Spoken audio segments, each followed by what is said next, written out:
I'd like to introduce Fred Weiss, who is the financial director for Parks and Rec. And I would also like to introduce Laura Morales, who is the community relations for Parks and Rec. So she does the outreach to all the neighborhoods and information like that. So thank you very much for being here. You're welcome. Thanks for having us. Have you all seen or read a copy of the sort of draft? And can you hear? You can use that. You got mics up there, Frank. Okay. You got to turn it on there. Push the button. I'll talk about it. Well, that'll help.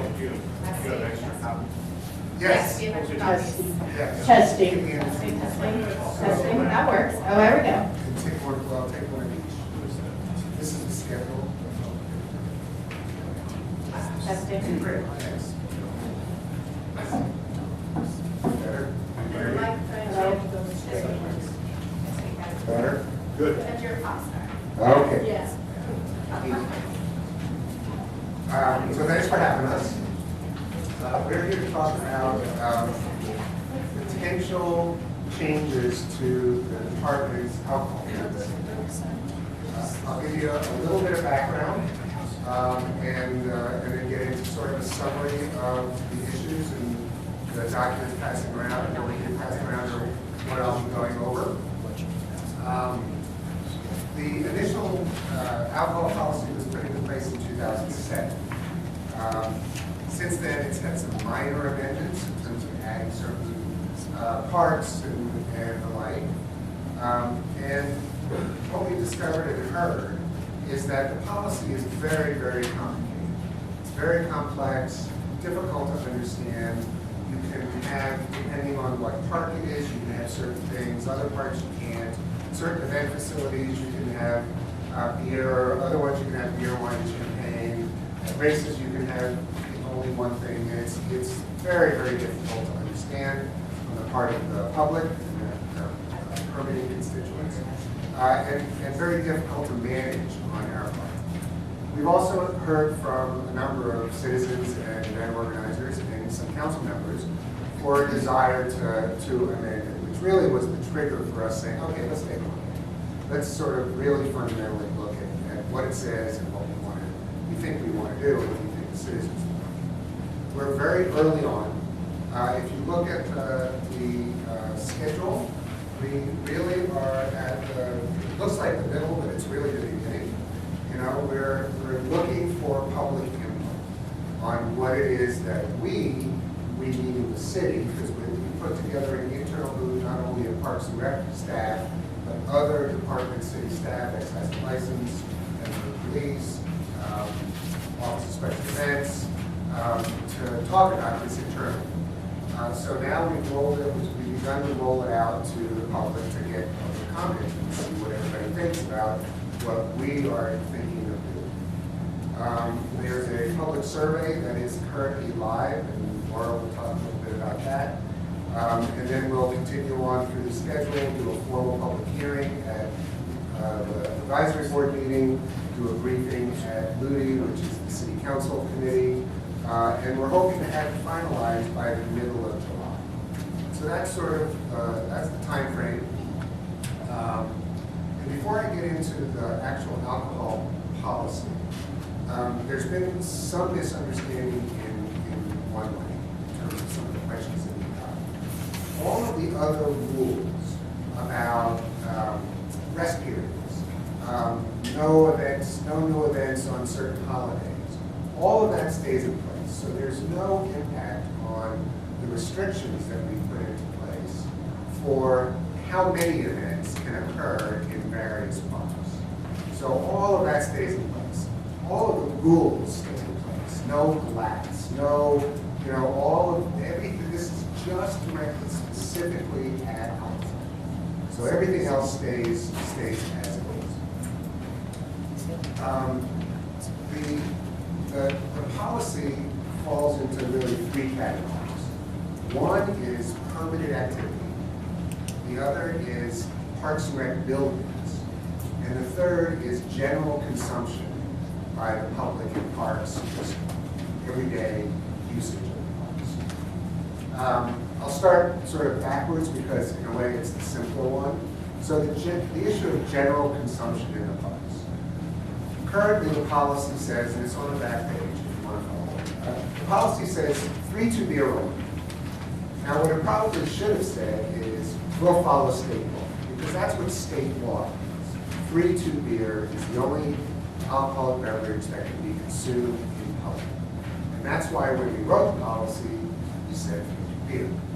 So 3-2 beer is basically going away. I mean, it's not becoming illegal, but stores as of January 1st are going to be able to sell full strength beer. So nobody's going to really buy or sell 3-2 beer. And the state is really sort of grappling, sort of at this point, to decide what to do. So we don't know what the state is going to do. So our proposal is to say, public consumption, we will follow state law. And if the city wants to, it can pass more restrictive ordinances to make it more restrictive. We obviously can't be less restrictive in the state. But basically, we're saying we're going to keep doing what we've been doing, following state law. And we don't know what that outcome will be from the state. But the trigger is sort of January 1st. We assume that they will do something to the law by the end of this year. So that's general consumption. The Parks and Rec buildings, I'll keep moving backwards. The Parks and Rec buildings, currently the policy says that you cannot serve or sell alcohol beverage in any Parks and Rec building except, and there's a list of exceptions. Some of our event facilities, things like that, where we currently we rent out facilities to be able to have people have birthday parties, or anniversary parties, or weddings. So what we're proposing is to say, to keep that, you can't do it in any Parks and Rec buildings, add a few exceptions. Some of those are housekeeping, like the Evergreen Lake House, which it was an oversight that it wasn't included in the initial policy. The Carla Madison Rooftop, which is a fabulous event space. And the other thing that we're thinking of is saying, well, if a rec center is closed, and it's closed to the public, and somebody wants to rent it out after hours, which they do now, we're saying, well, maybe they should be able to serve or sell alcohol. And again, as long as they comply with all requirements of excise and license, all rules, our own rules, and the cities and states' laws. But they can't have access to the pool or lake if they do that. That's what's sort of we're thinking, is that they can serve or sell if they rent the facility if it's closed, but they can't have access to the pool or lake. That's public buildings. That's not public buildings, Parks and Rec buildings. Permanent activity, that's the third category. As I said before, it's so convoluted. There are certain parks where you can have beer. You can have beer, wine, and champagne. You can have beer, wine, champagne, and prepackaged, pre-mixed alcohol. And so what we're proposing is to say, if a park is able to be permitted for a public or private event, and not all parks can be, because what we do is we go through a criteria-based evaluation when somebody comes to the permitting office and says, we want to have this event in this park. Well, we start asking questions. What are you going to do? How many people are going to be there?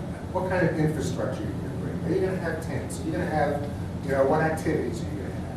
And we make an evaluation of whether or not that event is appropriate for that park. And we oftentimes say, no, you cannot have that type of event in this park. Let's see if we can find another park for you that does work. So that's sort of the foundation on which this is built. If the answer is yes, what we're saying is, okay, you can sell or serve alcohol at your event, public or private, if you get the proper licensing.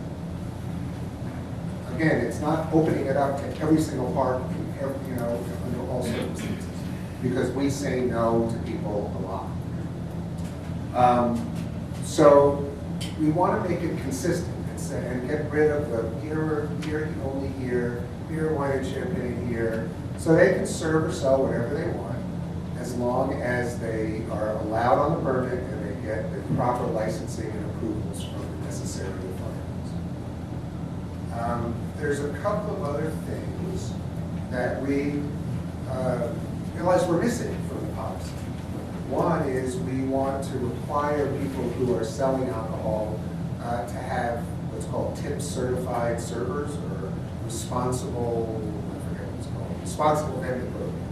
It's called, not to say tips because that's one set of programs. Where just like the people who serve in bars, they have to be able to recognize when somebody is, too inebriated to be served. So we want to add that requirement. We also want to add the requirement that they have to stop serving or selling 1 hour prior to curfew, similar to, athletic,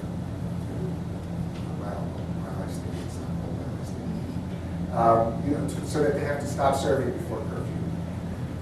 The policy is also silent on demonstrations, First Amendment activities. So we want to put into the policy that you cannot serve or sell alcohol at a First Amendment activity. I'll answer that afterwards. And also athletics. So we want to say that you cannot, and it's not in our current policy, so that you cannot serve or sell alcohol at in association with any athletic tournament, except for tournaments. Tournaments are really events, they're just Friday, Saturday, Sunday, they're small. But games, practices, league play, camps, clinics, that we would not allow the selling or serving of alcohol in association with those tournaments. And our current policy does not cover that. Event facilities. So we have 7 event facilities. So, and again, there's the inconsistencies between what's allowed in one versus another, and we want to make those consistent and say, if you rent one of our event facilities and you get the proper licensing, you can sell or serve what you would like, whatever you would like. What do you say? Races and walks we consider an event. Right now there's a limit of 2 per park per year, which we would like to, we're suggesting eliminating. And that only 3-2 beer can be served or sold at a location, a restricted area at the end of the race. And so 3-2 beer is going away, so what we're proposing to do is say, you can serve or sell whatever you want. It cannot be along the race, along the race course, but, it will end up being at the end because they don't want to have it at the beginning. It's more of a celebration at the end of the race. Would you kind of speak up, please? Oh, I'm sorry. Okay. Yep, sorry. So for races and walks, we're proposing those changes, which are on the second page. Okay. So that's sort of the overview. I don't know if you want to talk about the survey and then open up to questions. Yeah, well, there's a survey. If you haven't seen it yet, can you hear me? Good. If you haven't seen the survey yet, there is a link there. We've reached almost 2,000 people, so please continue to share that. This is a way to reach a massive amount of people in a short amount of time. Wow, that changed really Quickly. So please share the survey. If you have Use questions on his that. mic. Use his mic. Okay. If you have questions on that, we can answer those as well. Okay, just sort of open it up for questions. Yes, sir. Okay, Fred, I want to go back to the general consumption, because when I read the revision, this is essentially kind of, sounds like it's all about 3-2 beer. But then, the proposal talks about, well, it's all in accordance with the city and state law, and you kind of are left going, okay, so is the only real thing that the city's talking about is in essence allowing full-strength beer, or is the possibility that there are other types of alcoholic beverages that could be introduced? The answer is we don't know, because we don't know what they're going to do with state law. So fundamentally, our proposal is to say we will follow state law. State law currently is beer only. That's going away. So what will the state do about consumption in public? We don't know the answer to that. They might just leave it the way that it is, and if 3-2 beer goes away, then all consumption in public will be illegal. If the state leaves the statute as it stands right now, because 3-2 beer will not be available. So in effect, it will mean there's no public consumption allowed. And that's not just parks. This is just, those state law covers public spaces. So we don't know what the state will do. And what we're saying is we'll follow the state, but then also if the city decides to be more restrictive, it can pass its own ordinance to be more restrictive in public consumption. All right, so basically then, when 3-2 beer goes away, unless the state does something, no alcohol will be allowed by the general public in Denver parks. Is that what I'm hearing? That's right. Okay. Does the change by the state have to be a legislative change, and doesn't the session end pretty soon, so that we ought to know the answer to this question within the next 30 to 45 days? I don't know the answer to that. I believe it is a legislative issue.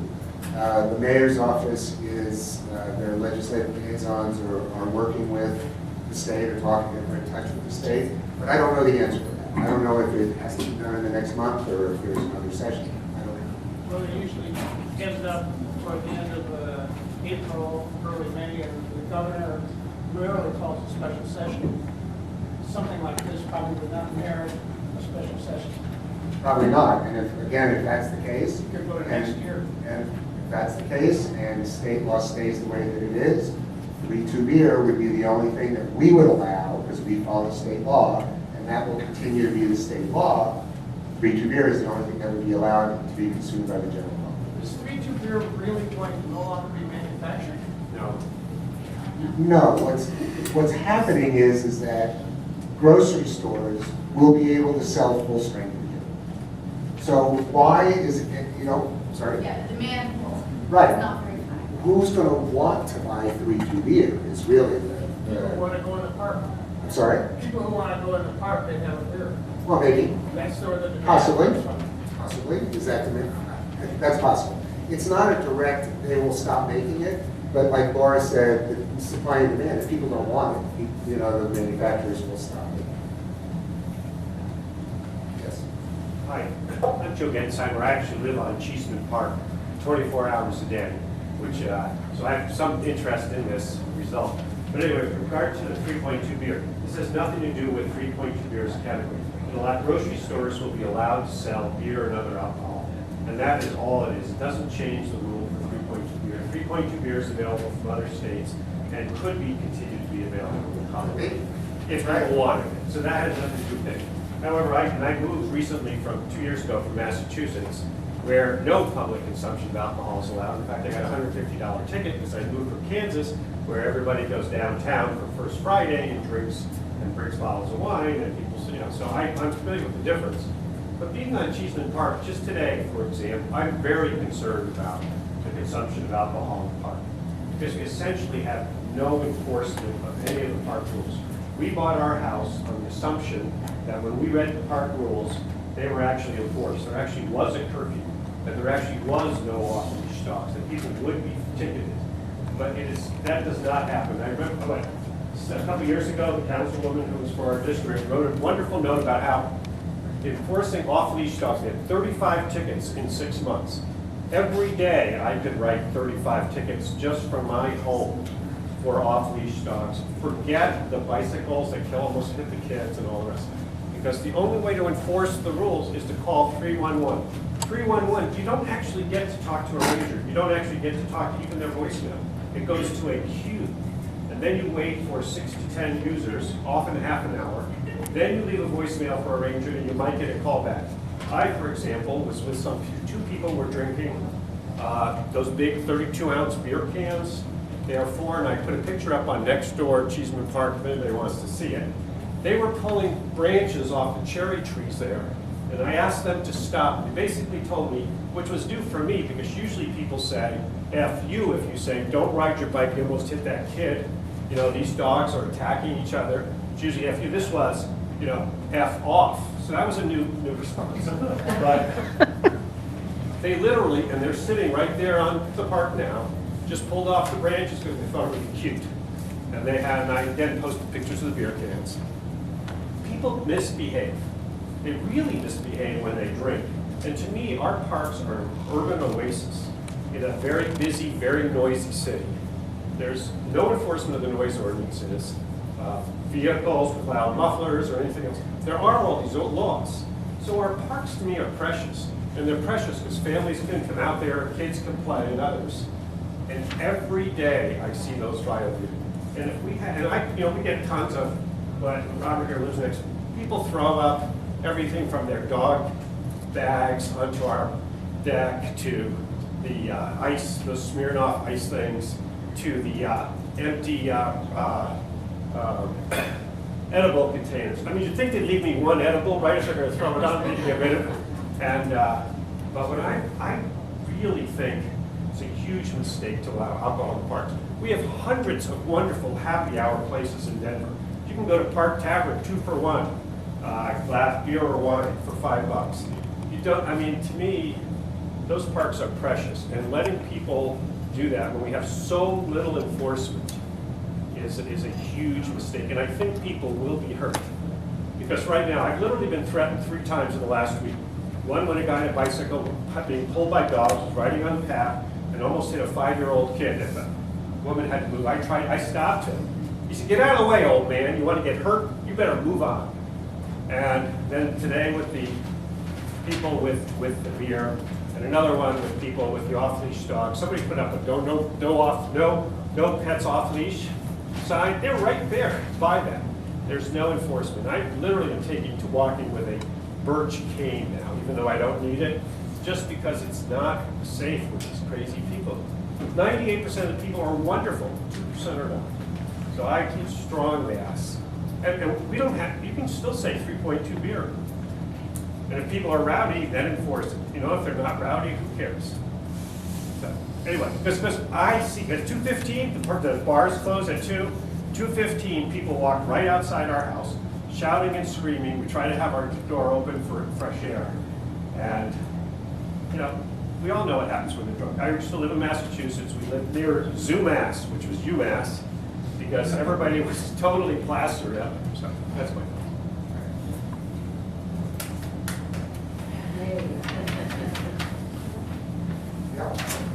Yeah, actually, I had a question more about, not so much about the alcohol, or comment on that, although I have plenty of thoughts about that. But the public outreach, I'm looking at this here, and this is for you, Laura, you're the person. So I see we've got this little meeting tonight, and then we have the survey, which is online. So, you know, I think it's fair to say, and certainly in my experience, with the Overland Music Festival, a lot of other things, electronic surveys don't really capture a lot of the public and doesn't really reach people. And so they don't get to actually comment, especially a lot of people like me, older folks. So anyway, who are connected at the hip with their electronics. So the next so-called public meeting will be at the Crab. And for anybody who doesn't know what that is, that's the Parks and Recreation Advisory Board. Those are held downtown at rush hour at 5:30. Very difficult to park. And the web building is closed then.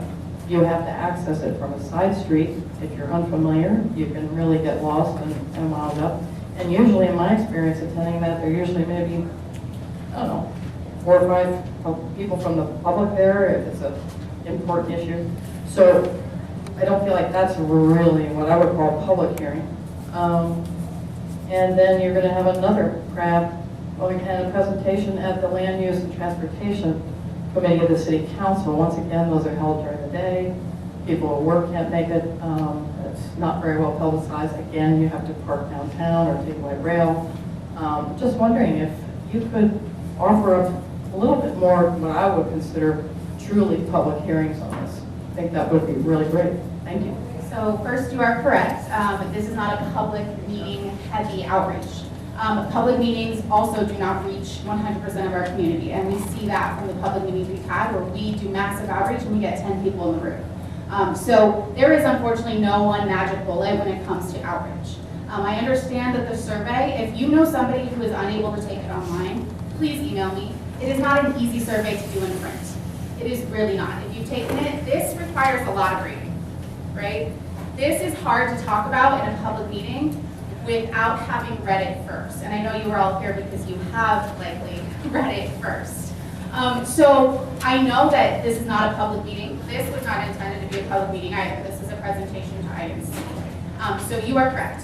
This is a public outreach focused on a survey, which is a tool used to get the most number of people in the shortest amount of time. And that is really what we've done. We've heard from almost 2,000 people in 2 weeks. We know that it is getting out there, and it's not just from online channels, it's from our TV channels as well. If there is a group that would like us to come present in the same manner we're doing now, we are absolutely willing to do that. So if any of you today have a request for an RNO or a community group, we can come and talk to them. There is time, absolutely. It's just the regular general public meeting format was not speaking to what this needed. This needed people to read, to comprehend a bit, and then, yeah, we can come answer questions if people are concerned about certain things. So that is what I would recommend. Do you have a similar question? Yes. Yeah. Fred, long ways from the old seat committees, I think. Maybe not for the good, but proven fact. Hard alcohol increases the likelihood of confrontation. I've talked to the police, and they're not really pleased if this goes into action because they'll be in a lot of parks. So I'm going to ask you, how many citations were issued in 2017 or 16, whatever your records indicate, for drunk and disorderly in the parks?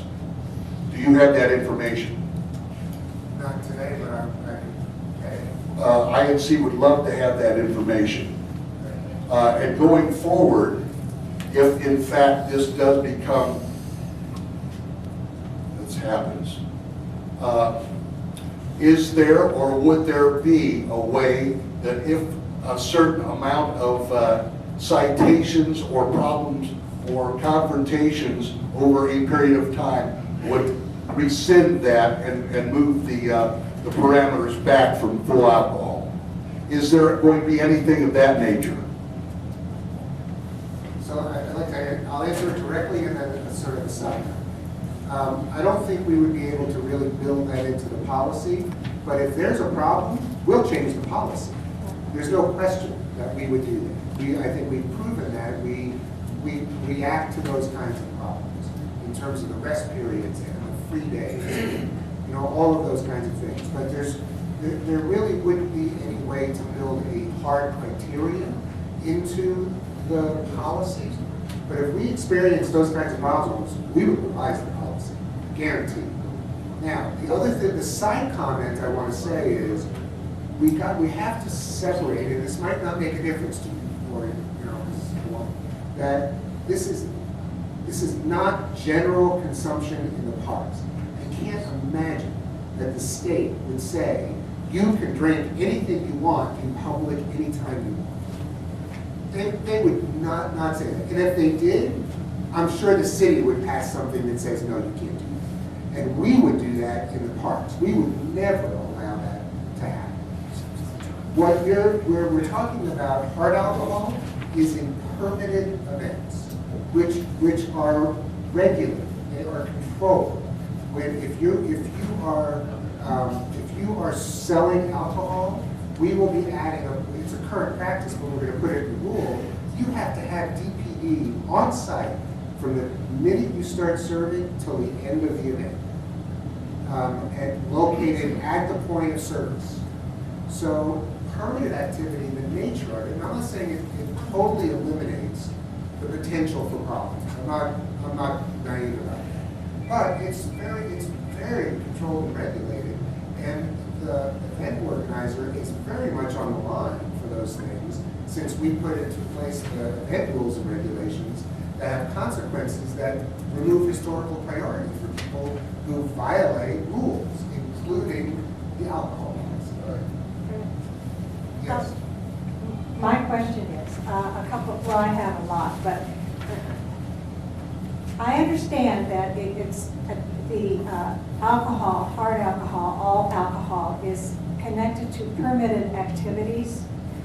And I need clarification on two questions. One is, does that include a picnic? I could not get an answer from the permitting office for picnics and sites in parks. A prime example is there's a beautiful, large group picnic site in Washington Park.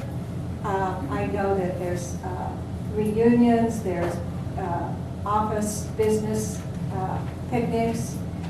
That is a permitted site.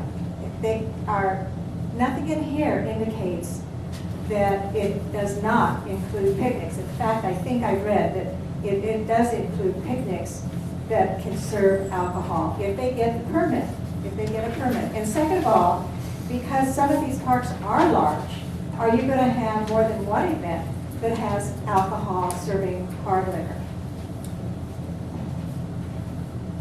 First question is a very good question. And I don't know, that we've talked about whether or not picnics should be considered a private event, just like any other private event, or if picnics should be excluded from allowing alcohol. Very much interested in people's opinions about that. So I don't have an answer for that one. That's an outstanding question. We didn't quite know how we should treat picnics versus other types of private events. So it's a very good question. The second question goes back to what I said initially, which is all of the rules, there can only be one event per park per day based on our other rules. Those all stay in place. Okay. So this doesn't change anything about our other rules. So if a race in Washington Park is finished at 12, and that was one of the ones that wants to serve alcohol, there will be no other, anything at the boathouse, anything at Mount Vernon Gardens, there will be no other alcohol in the park. No, I'm sorry. So Wash Park is a little different. The event facility operates separately. So the same thing with City Park and the City Park Pavilion, or the Montclair Civic Building. Those are contained buildings.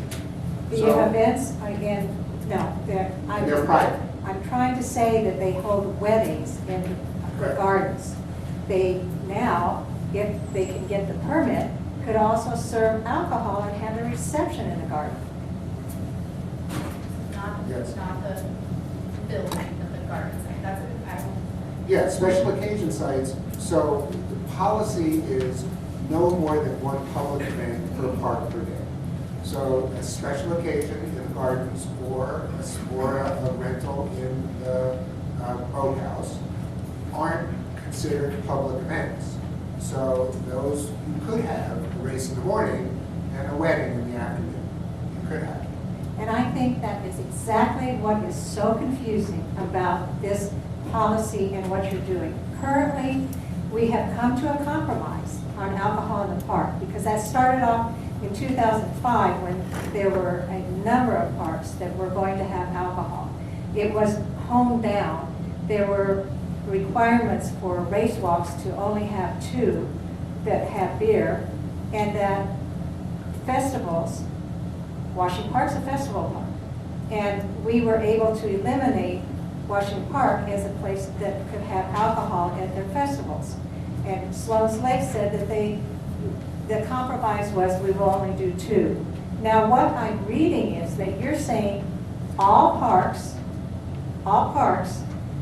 are open to getting a permit for alcohol from beer to hard liquor. Can you clarify that? So technically, the answer is yes, but as I said originally, we don't allow events in a lot of parks. So all of the other vetting that we do about what an event is and the characteristics of the park stays in place. So if somebody wants to have an event of 5,000 people in a particular park, so the answer is, practically, the answer is no. They cannot have alcohol in every park because we don't allow events in every park by any stretch. Any place that has picnics, that is an event. So anyway, I want clarification on that. Yes. And I don't think that it's possible for people to make good decisions with your survey, which of course is just a moment in time.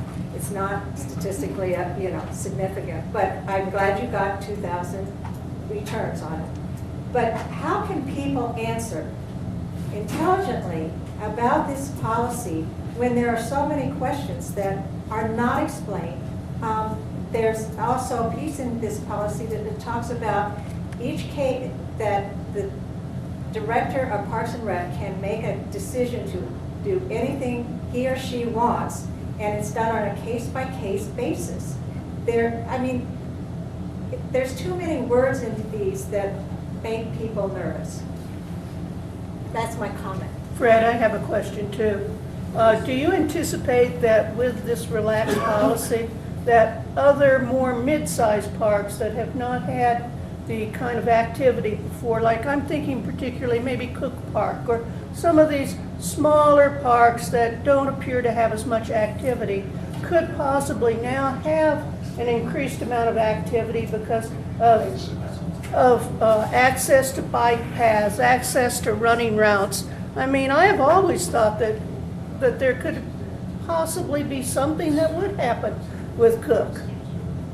Can you answer that? It certainly could, but I don't think it's linked to the alcohol policy. There are more events in Denver, and but don't forget, I believe Cook Park is so one of the other rules that stays in place is our athletic priority parks, where if there's athletic activity has priority over events. So the inventory of available parks for events has boundaries, and it has limits, and it has restrictions. So whether or not Cook Park would have, I don't know Cook Park, off the top of my head, but sure, there could be events that are potentially, with or without, whether we make any changes to the alcohol policy or not. But right now, they don't have alcohol, and you're saying they could have alcohol. Another one is Eisenhower Park, another one is McWilliams Park. They're called neighborhood parks. They're larger than pocket parks, and they do have, people go over there for a picnic, and so they have to get a permit. Are those going to be able to have alcohol in those parks? I've got that question down about picnics. Well, okay. Anyway. Is that your question? I mean, I don't want to, Okay. Yes. Is that your question? Okay. Yes. I have two small children. I live over in Musquash Park. They're 2 and they're 5. As a mother, it's my job to keep them away from all adult activities, which to me includes hard alcohol and whatever other kinds of consumption. And since you guys can't enforce the leash laws in the parks, how are you going to keep those drunk people away from the playgrounds? I'm really concerned. You're talking about general consumption again. No. No, I'm saying. You're saying permitted activity? Right, so I'm actually one of those people, by the way, who plays volleyball, where there's 200 of us that descend upon Wash Park. And it's not a good idea to be supplying 200, sometimes even 300. I mean, I don't know if you guys have seen these tournaments, but they're pretty crazy. We do not need those people consuming hard alcohol. Trust me, they're already consuming enough beer. It's good enough. But how are you going to make these people hire security so you can keep them, these folks? Because when you go to a bar, they have security. How are you going to keep these people away from areas that's fighting? Yeah. If somebody's, so the distinctions are very important. And I'm not trying to be argumentative. We would not allow the volleyball league in Wash Park to serve or sell alcohol. No. But it's a permitted event. It's a special event. No, Tournament. that's different. No. Wash Park. We use the tournaments to Wash- allow to have alcohol permits. tournaments. Those Right. are limited, 3-day little tournaments. Wash Right. Park is an ongoing volleyball. No, we have tournaments in Wash Park. We have 2 this summer in my league alone. Well, if there's, it depends, well, so. It's a legitimate tournament. We have a Well, special permit for it, well, for then- each of them. Okay, so we could certainly take a look at that. And if your comment is no, that's why it's important for the distinction. If your comment is, we shouldn't allow alcohol at tournaments, got it. We certainly No, right. I'm just saying hard alcohol. There's a big difference between the mindset of a person who's like, I'm going to go chill out with my friends and play some volleyball and have a beer on a hot day, versus the mindset of somebody who's consuming hard alcohol. I don't know about the rest of you, but when I'm consuming hard alcohol, it's generally because I want to catch a buzz, or even more so. The mindset is a very different. I'm trying to capture what the input is, honestly. So Okay. no hard alcohol at tournaments. Is that? I don't want any hard alcohol in my parks at all, because I don't want to be concerned about, we go to that park on a regular basis, there's playgrounds, because the parks are built for everybody who's 0 to 100, right? That's why we have playgrounds. How are you going to keep people away from areas that are built for children who are consuming hard alcohol? I've got the comment. My only sort of response is that if they're selling hard alcohol, they need to get a liquor license, which means they have to contain the premises. So one of the requirements of excise and license, if you get a liquor license, is you have to control the premises. And that includes offense. But I got your comment, and definitely a little, it's law. But it's, general consumption, I can imagine. And if somebody's selling alcohol, they have to control the premises with guards, with security, in some manner. And then I also have a question about how you want to make the rules consistent for all the event centers. And I can see why that would be easy as a management standpoint, but the event centers aren't all equal. Like in Wash Park, it's surrounded by homes and families, whereas the Carla Madison building is right on Full Fest, and they aren't surrounded by single-family homes. So I can see the point of making it easier on yourselves, but really it's like kind of apples and oranges here comparing these event centers.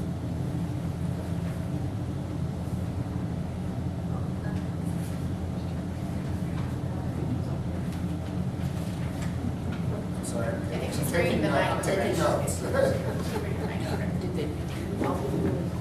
Okay.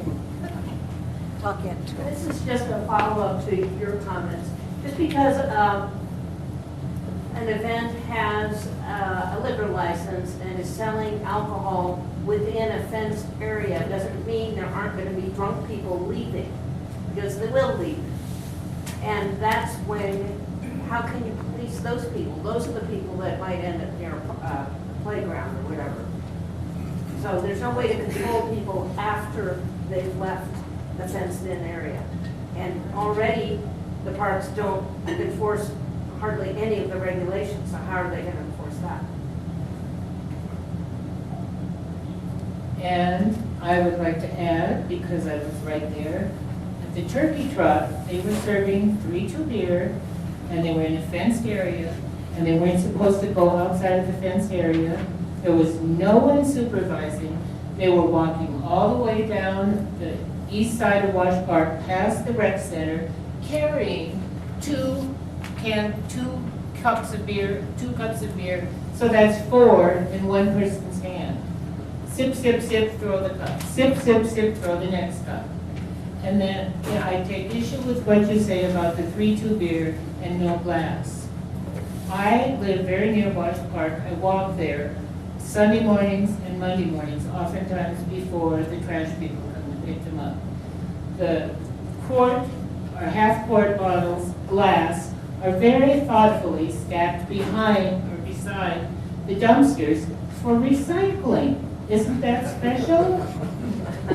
So if someone has consumed half a gallon of hard liquor in Wash Park on Saturday or Sunday day, and they're all sitting there beside the dumpsters, and there is zero, not a zip supervision. either speeding bicycles, speeding cars. I walk in that park, the people that come in to go to the rec center blow through those stop signs day after day. There are also people that come in off of Exposition, going the wrong way on the one-way. There's a Ranger truck parked there. I have never once, ever seen a Ranger. There's a nice truck parked there, that's right. But no one is ticketing, and then it says, speed limit 15, strictly enforced. It's not. And these drunk people are coming into our neighborhoods, and a lot of these people here I recognize because they're my neighbors. We live by Wash Park. We know what goes on in there. And you guys say, oh, it's going to be strictly enforced. It's not now. The dogs, the bike speeders, the people that run through things on their vehicles, the drunks, it's just not done. And you guys want to add any alcoholic beverage for any event in there? And I've also been to several events of my neighbors and my friends for weddings, for anniversary parties, for birthday parties in the Bolt House. And there's never been a cop there, and there's hard liquor served there all the time. I live 4 blocks away and 2 blocks north of that boathouse. I can hear them in my bedroom at night at 11 o'clock. So please, before you think about this. Got it.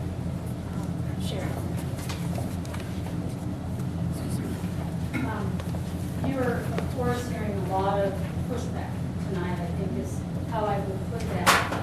And let me just say, when you said you began with policy from 2005, 2007, actually 2011, 2013, and 2014, how do I know that, you might ask? Because I represented West Washington Park Neighborhood Association and attending all the meetings, drafting our position statements, and I spent an awful lot of time with many of these people in this room, and some who aren't here tonight, addressing this, reviewing your policies. And I hear you saying if the policy is too complicated, but I gotta tell you, I don't buy it. I don't think the existing policies are that complicated. If someone wants to have an event, it's incumbent on them to read it, understand it, call you if they don't understand it.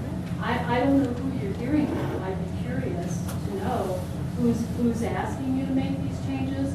But I think what you're hearing from this group is, A, we differentiate between hard alcohol and beer, wine, and champagne.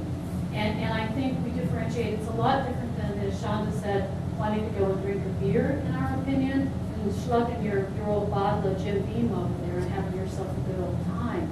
We think the consequences of that type of consumption are different.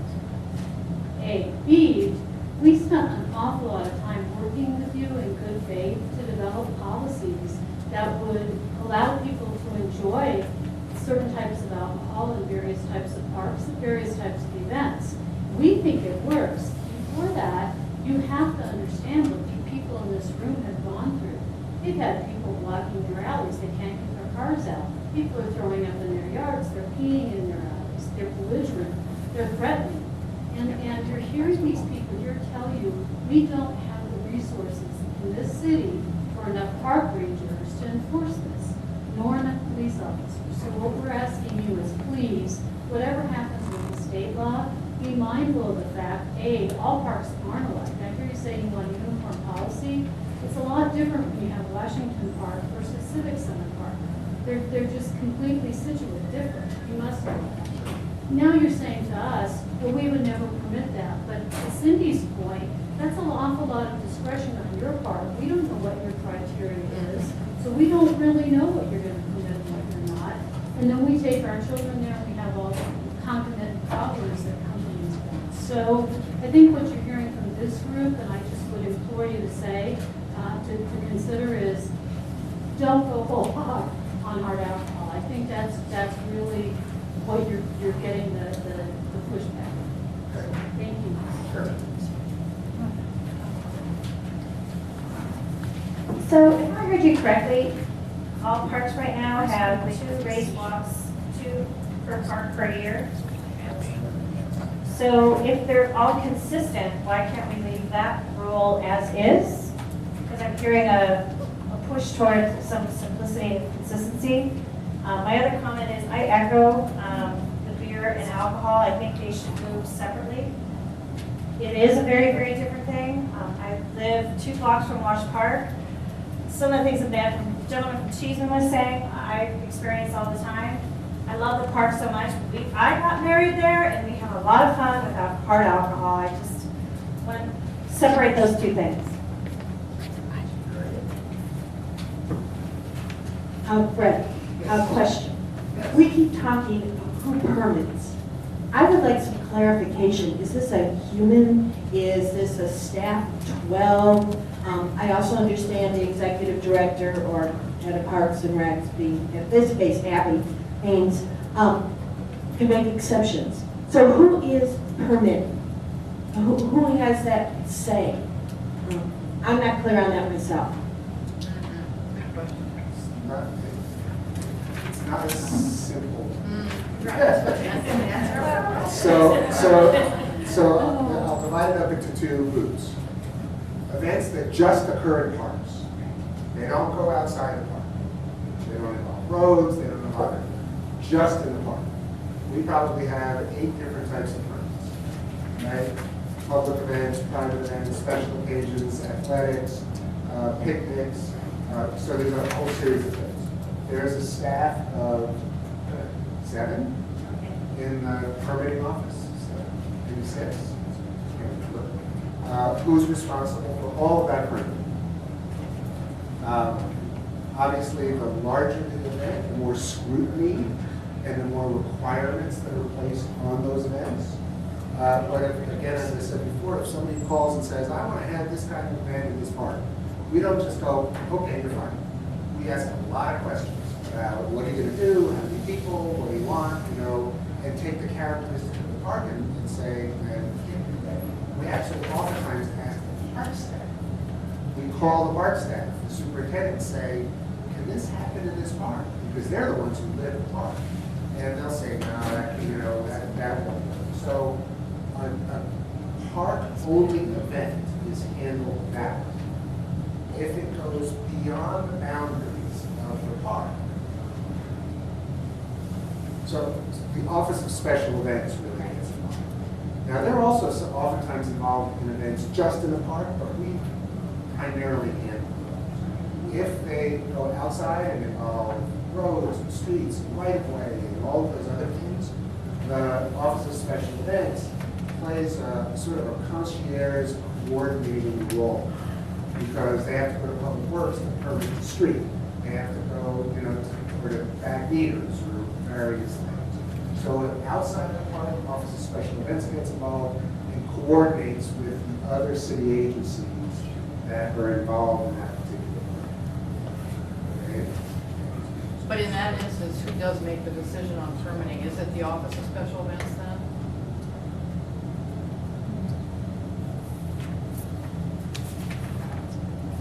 Well, I'm not sure how to answer that, because the park is our decision, period. The manager of Parks and Recreation has charter authority to control the activities of the park. On the large events that are, most large events are historic, right? Most large events that we have are,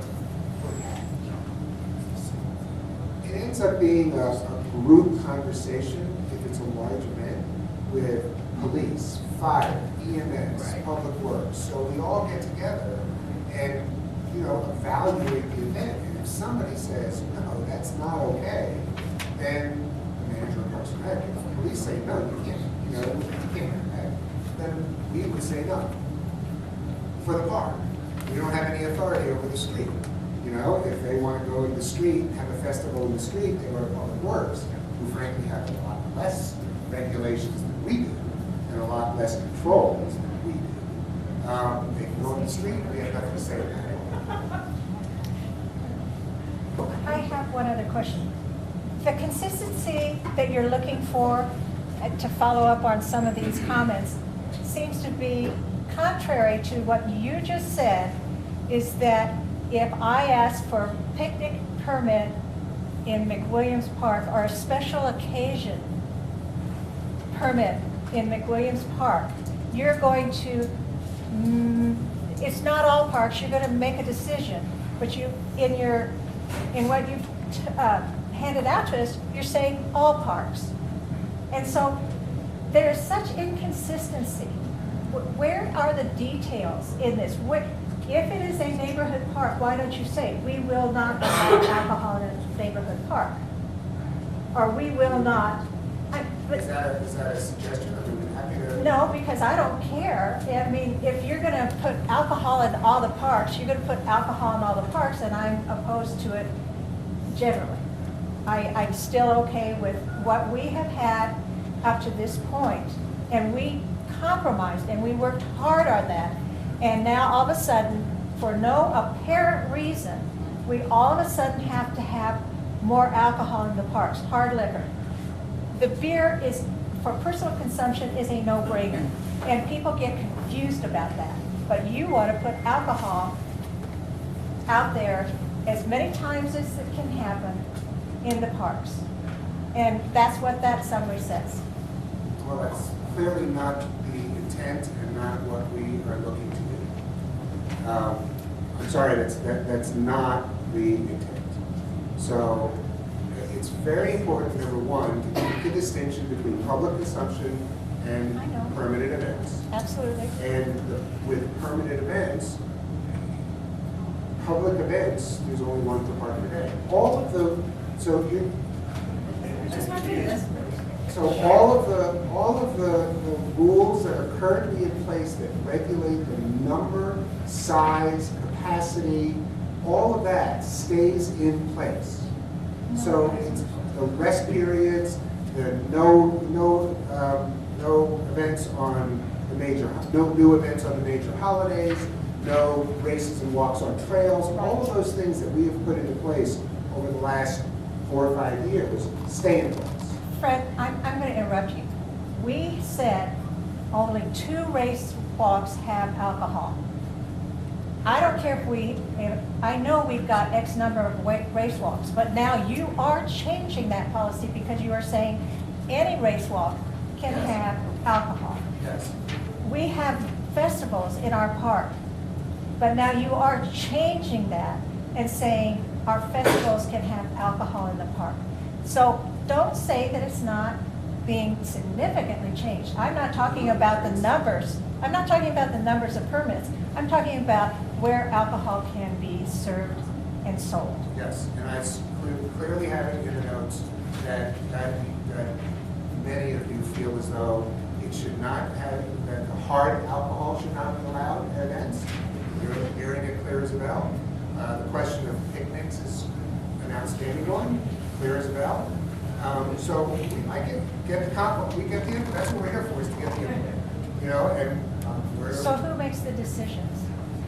We will wait to see what the entire public comment period reviews.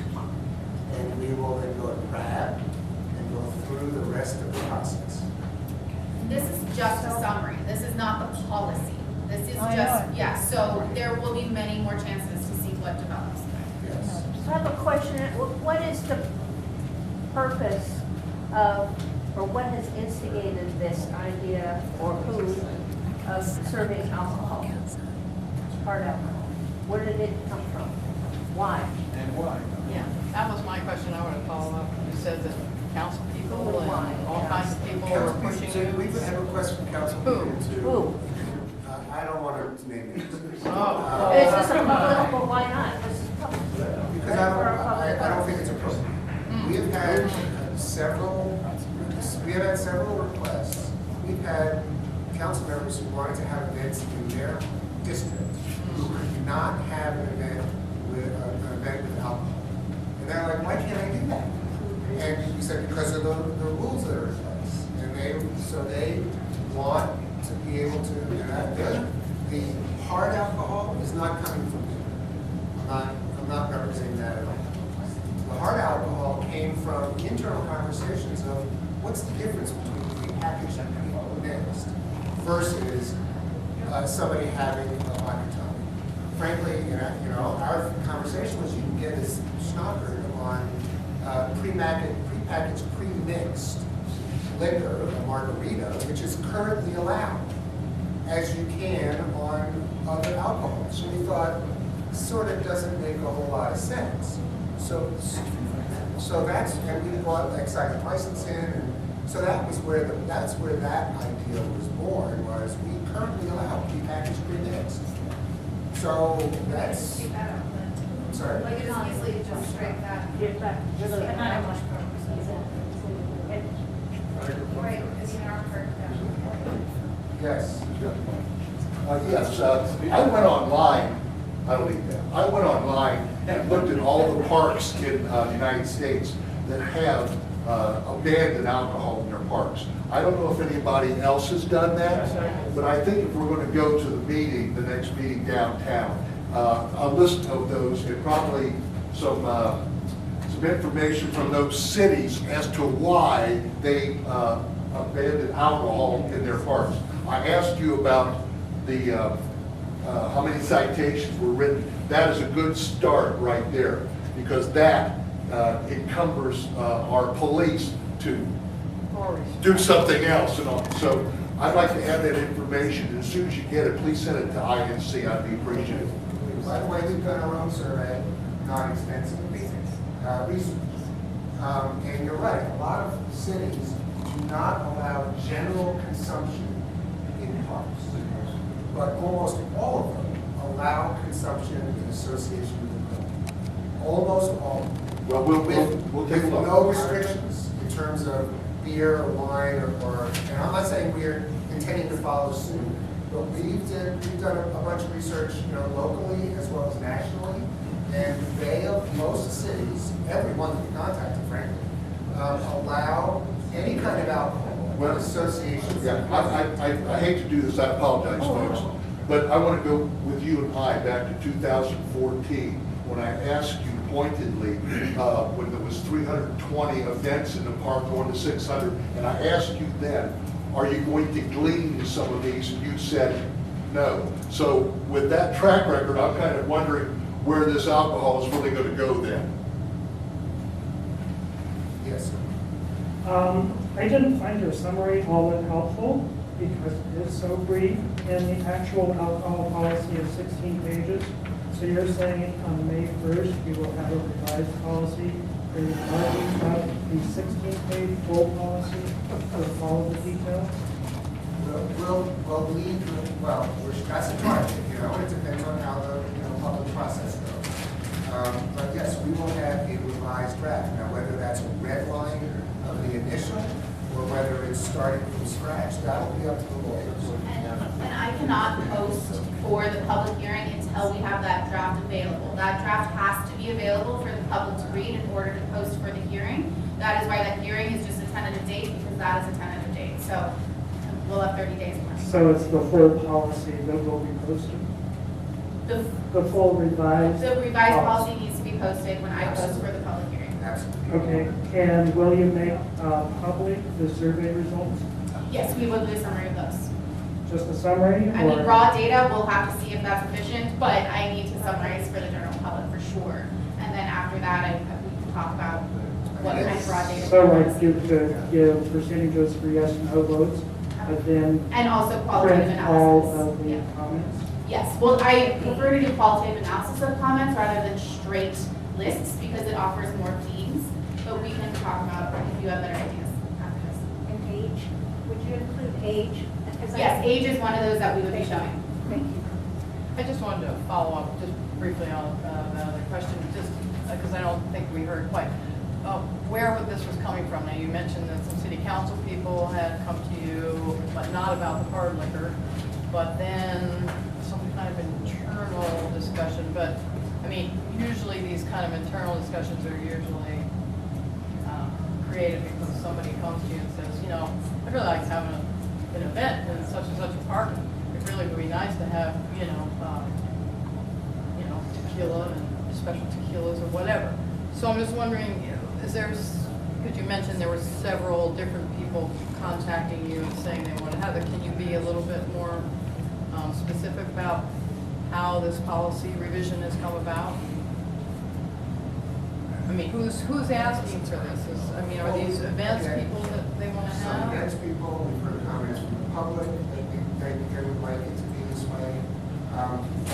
What triggered it was, we've gone through 3 or 4 little tweaks of the policy, and there have accumulated a number of changes, like adding the Carla Madison rooftop, like adding 1 or 2 specific parts that we have been specifically asked to do. And so we had a conversation internally and said, well, is it time to just look at the policy?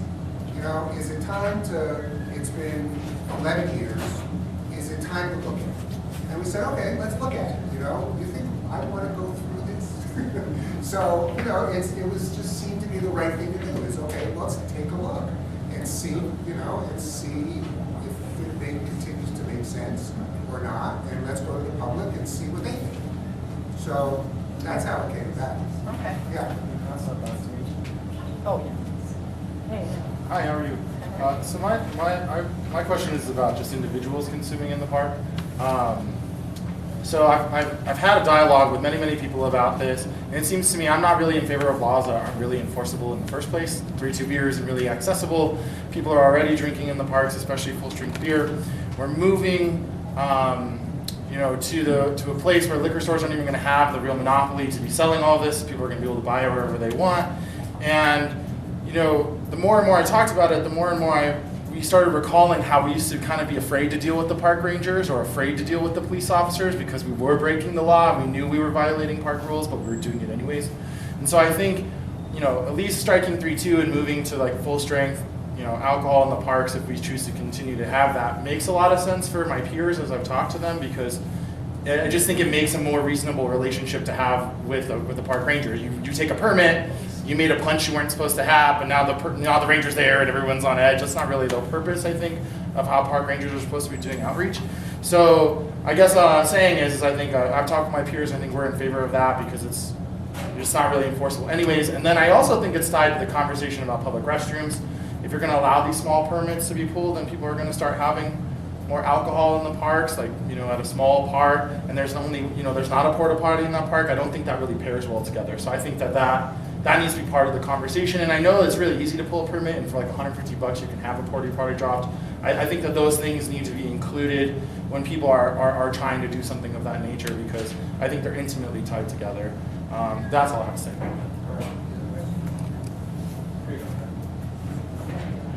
Hey, and just to beat the dead horse a little bit, Fred, on this issue of picnic sites, nothing in your survey even hints at that as a possibility. So if you're thinking of doing that, you're not collecting any data on that. You really need to stop and back up and address that, because you're not getting comments from people, I don't think, on the survey. And that is a huge, totally different sort of issue than taking, you know, your big festival sort of things and saying you can allow all hard alcohol. That's a totally different issue, and you're not getting the data.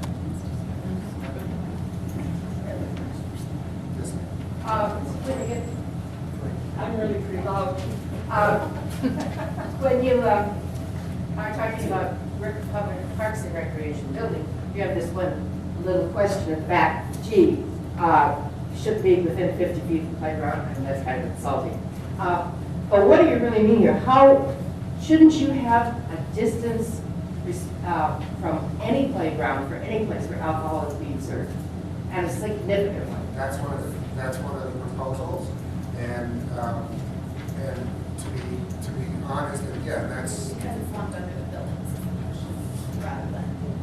Oh, yes, that is the intent. Now, the question has been raised by the event organizers to say, well, if our permit site is the entire park, and there's a playground inside that site, should we be, you know, that's part of the licensed premises.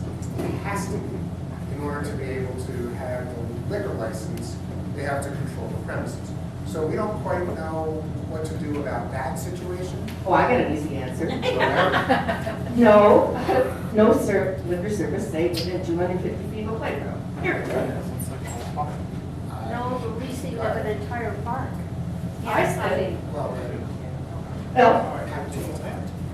it does? we permit entire parks. say that louder? Oh, yes. Say that a little louder. Oh, you mean Overland? Great.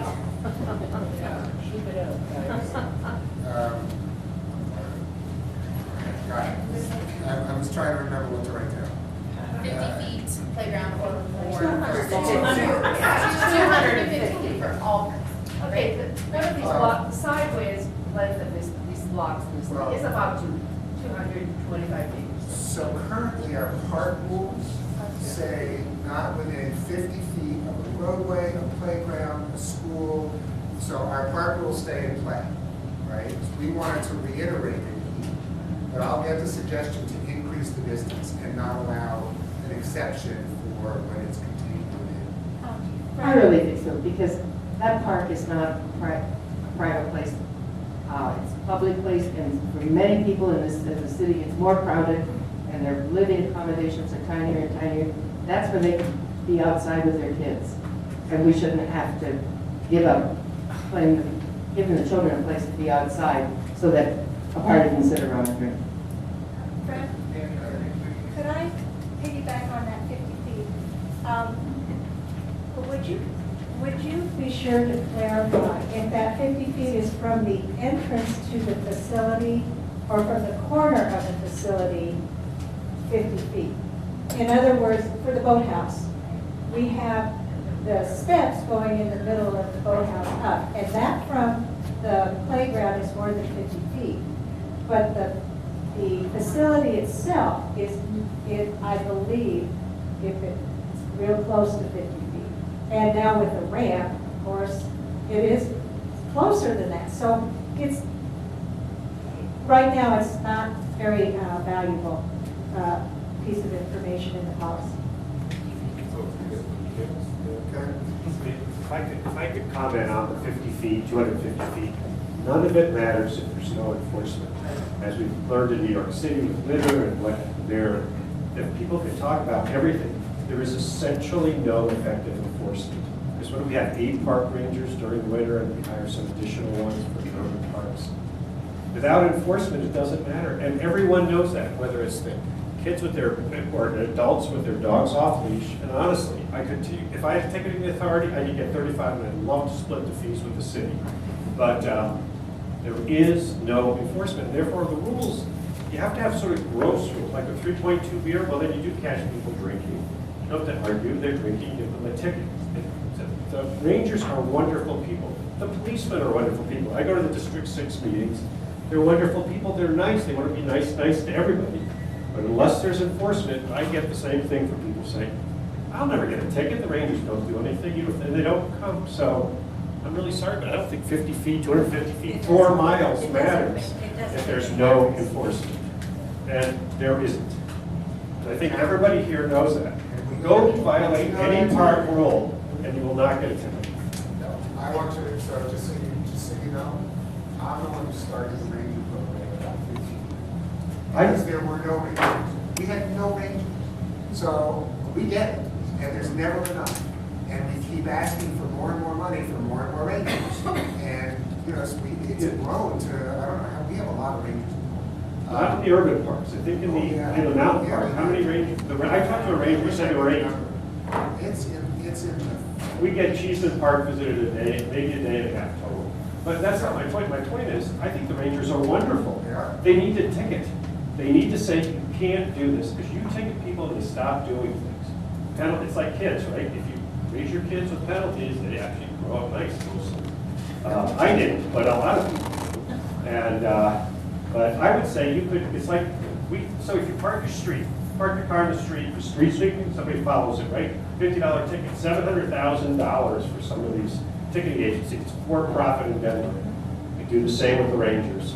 You can pay for 100 rangers and move them from Cheeseman to City to wherever, Wash Park, and the world will be a better place because people will be nice.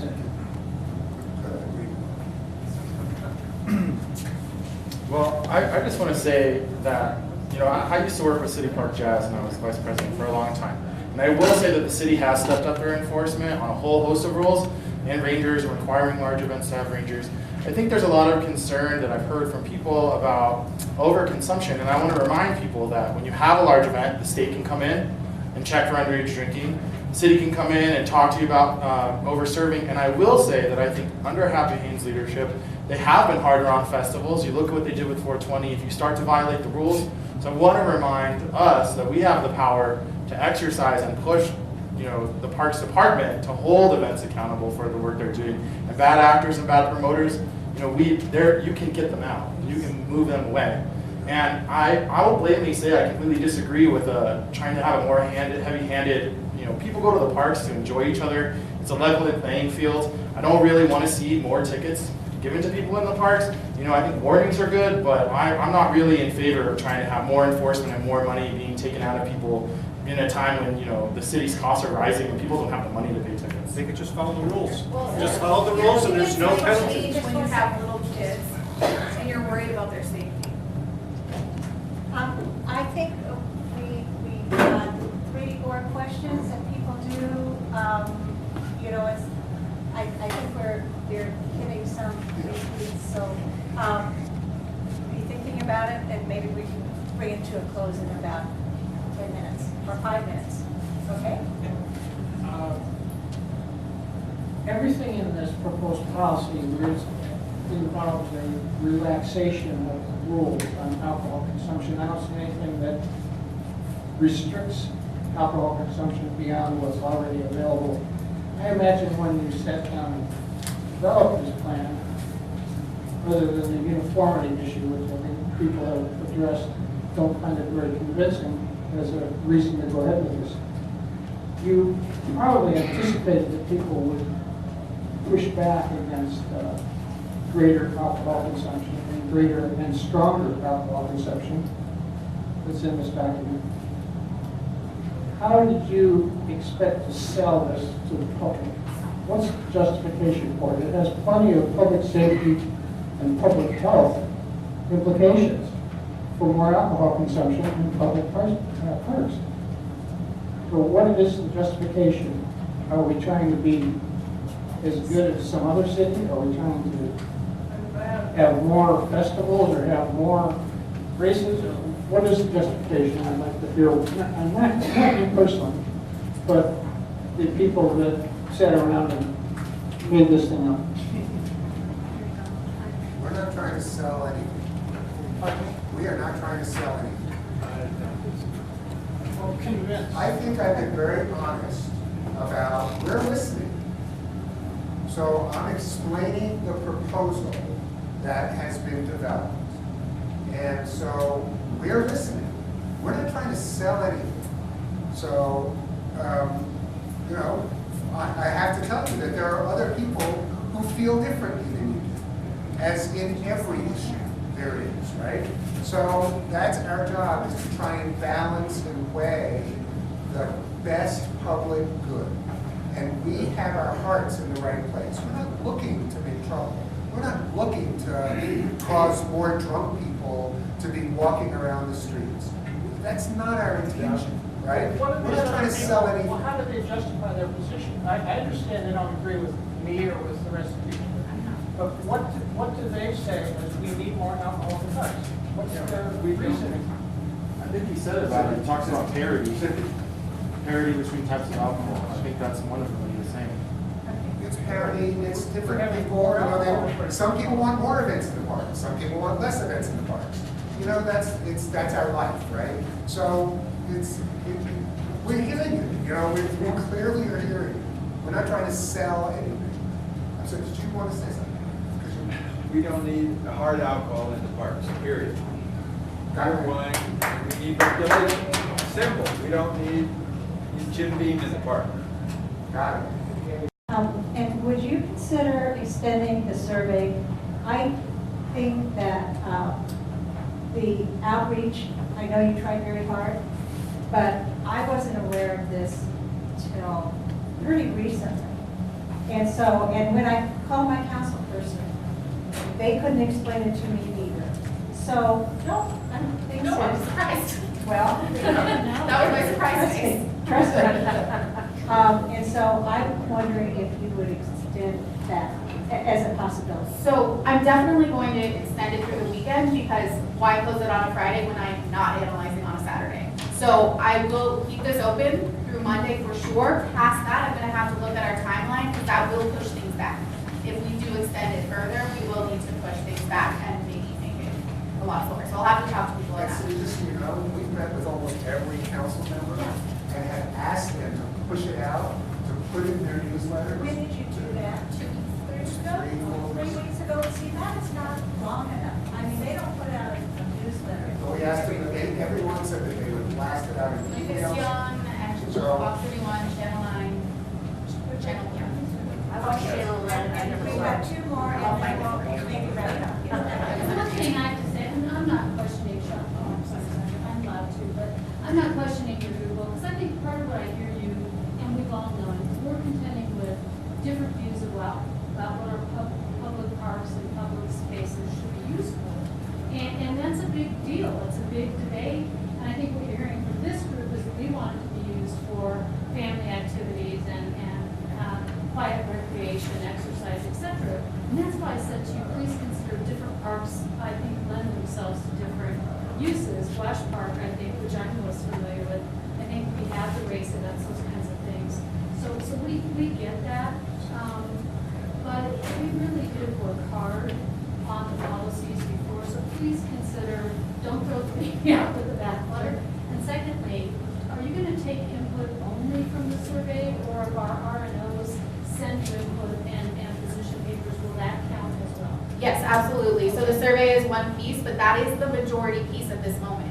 So if RNOs would like to put, position papers or letters together to show their RNO's opinion, that definitely can be weighed into the conversation, as well as meetings like this. If RNOs request us to come over and hear their opinions, we are taking all this back. I think I've got 7 pages of notes here. So that is added to the conversation. It will not be added to the summary of the survey that will go out. That will be a separate thing, but it will be added to the conversation.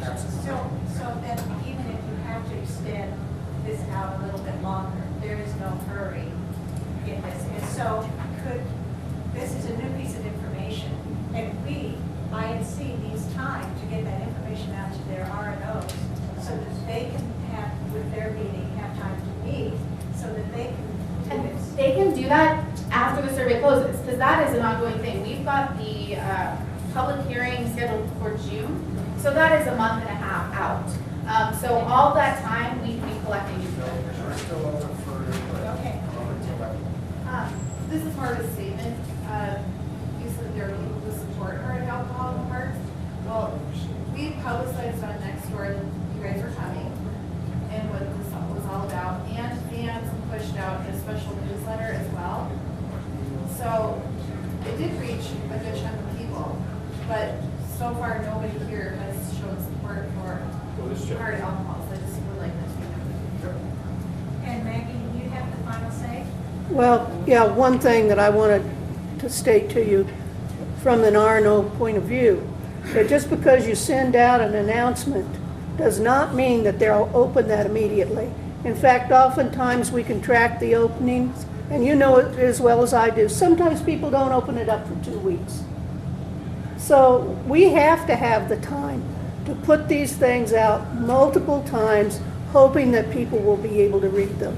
And another thing I'd like to say too, I know you've heard a lot about Wash Park, but you know as well as I do that we have the same problems in all of our large parks. What's happening to Sloan's Lake is monumental.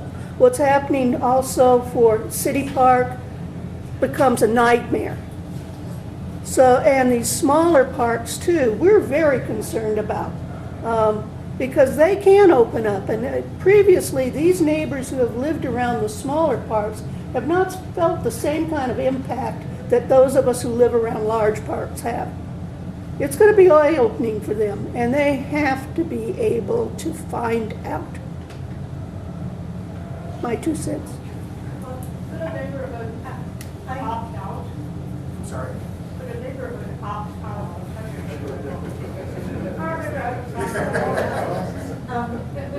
I would like to thank everybody for coming tonight. I especially want to thank Fred and Laura. I know that these are always hard questions, hard time, but that's what you get. You know, we look at